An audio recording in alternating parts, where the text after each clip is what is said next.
Hello everyone, this is Rohit. Along with my teammate Sai Teja, we are presenting a final presentation for a project for scientific data visualization, which is visualizing air quality data in major cities. So, our project leverages the Open Weather Air Pollution API to extract real-time air quality data for major cities, including New York, LA, Chicago, Houston, and Miami. Using the API, we retrieve detailed pollutant concentrations such as PM2.5, PM10, NO2, SO2, O3. Uh, we did this for each city based on their geographical locations. This data was organized into a structure format using Python libraries like requests for API calls and pandas for data manipulation. This dataset formed the foundation of our analysis, enabling us to visualize pollutant patterns, to explore correlations, and to derive actionable insights into address air quality changes effectively.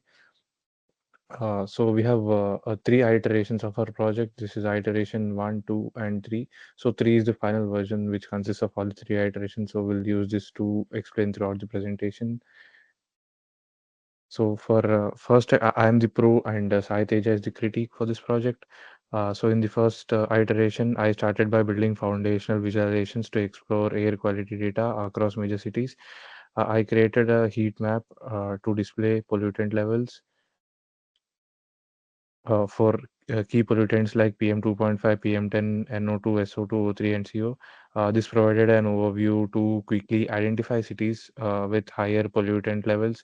However, the heat map reveals an issue. CO levels dominated the visualization, making it difficult to compare relative concentration of other pollutants effectively. To address this, I introduced a bar chart focused specifically on PM2.5 levels. PM2.5 is a critical pollutant. It is linked to significant health risks, and this plot allowed for a clear comparison of its levels across cities. For example, it highlighted how cities like New York or LA had much higher PM2.5 levels compared to others. These visualizations were a good starting point. Also, I do have a live visualization here. So this is plotted using Folium. It's a Python library for interactive map visualizations to create a geospatial representation of air pollution data across major cities. This map was centered around the average coordinates of the selected cities and enhanced with the marker cluster plugin to group markers for better readability. Each marker represented a city displaying key pollutant levels such as PM2.5, PM10, etc. Yeah, so the initial visualizations were informative, but they did have significant limitations. The heat map, for instance, was skewed by the high dominance of CO, uh, which overshadowed the visibility of other critical pollutants like PM 2.5 and NO2. Additionally, it didn't incorporate contextual factors like pollutions or urban density, which are like essential for understanding the impact of pollution. And coming to the bar chart, while useful, it was too narrow as it focuses on PM 2.5 and ignored the interplay between other pollutants. To address these issues, I created a normalized heat map balancing the pollutant levels by scaling them relative to their maximum values. This normalization brought forward some patterns that were previously obscured, allowing for a fairer comparison across pollutants. You can see this heat map created to address the heat map which was skewed representation due to the dominance of CO levels by normalizing the pollutants concentration relative to their maximum values. This plot allows for more balanced comparison across all pollutants and cities. It also highlights the relative severity of pollutants like PM 2.5 and NO2, which are more critical to public health without being overshadowed by CO. For instance, Los Angeles stands out as having consistently high normalized values for all pollutants, while cities like Miami and Chicago shows significantly lower levels uh, across the board. This normalization provides a clearer, more equitable view of the data, making it easier to identify key trends and disparities. So coming to second iteration, in order to address criticism, I responded by expanding the scope of my visualizations. I started with a stacked bar plot that displayed the composition of all pollutants for each city. This addressed the critique that focusing solely on PM 2.5 was too narrow. The stacked bar plot reveals a holistic view, revealing how pollutants like NO2, SO2 contribute to overall pollution levels alongside CO and PM 2.5. Next, I introduced a correlation matrix to analyze relationship between pollutants. For example, I identified a strong correlation between PM 2.5 and PM 10, suggesting shared sources like vehicular emissions or industrial activities. Finally, I added a time series plot for PM 2.5 levels across the year, providing dynamic insights into seasonal fluctuations. This plot kind of revealed the patterns such as winter peaks in cities like New York, likely due to increased heating and traffic activity. I created a time series plot to visualize PM 2.5 trends across the year for each city, providing insights into like seasonal variations in air pollution. So, although these new visualizations were more comprehensive, they still had limitations.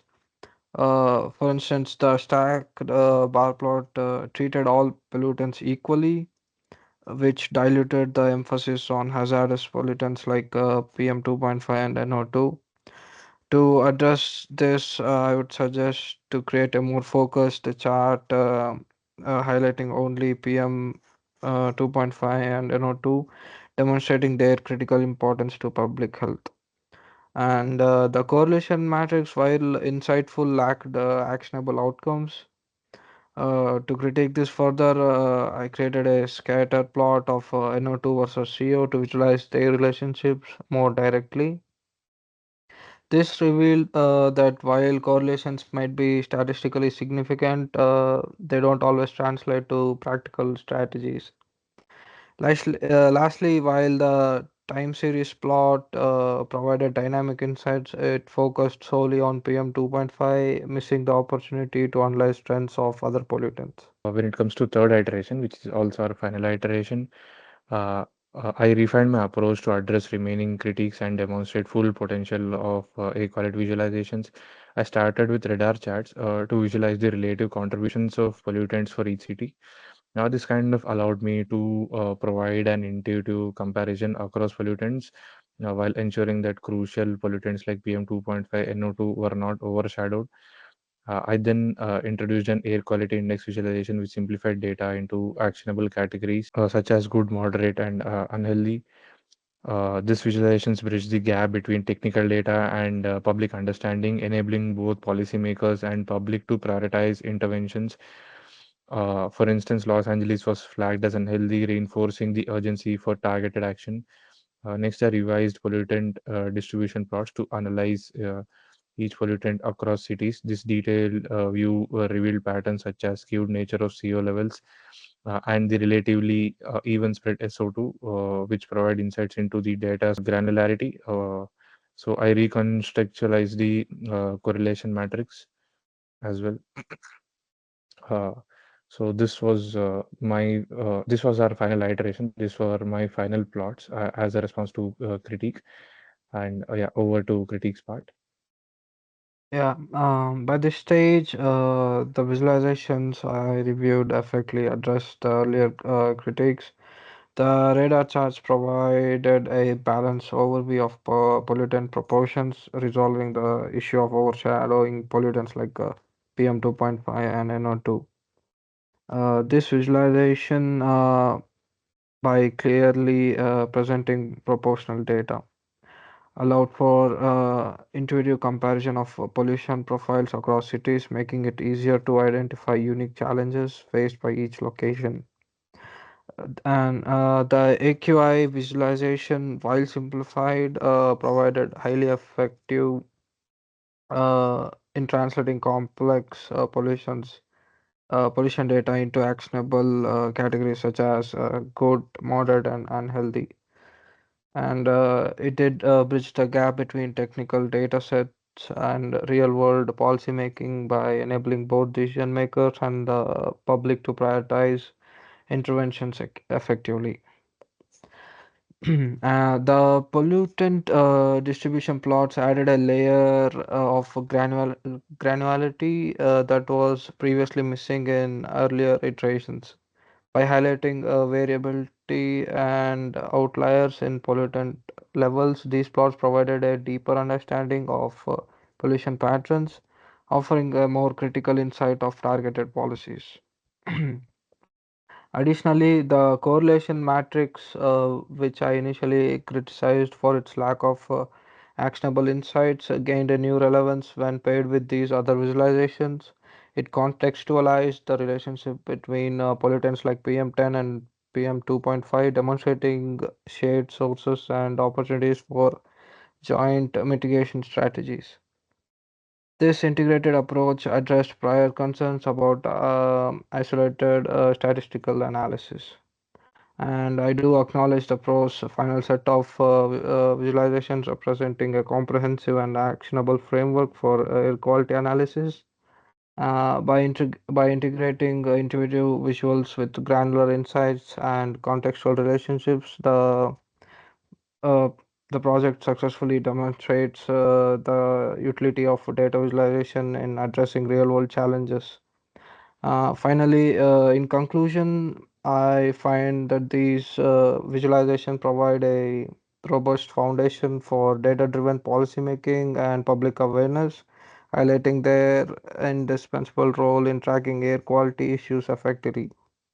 And this does conclude our project. Thank you. So this was a presentation. We'd like to thank instructor and the instruction assistants for their guidance throughout our process. Thank you very much.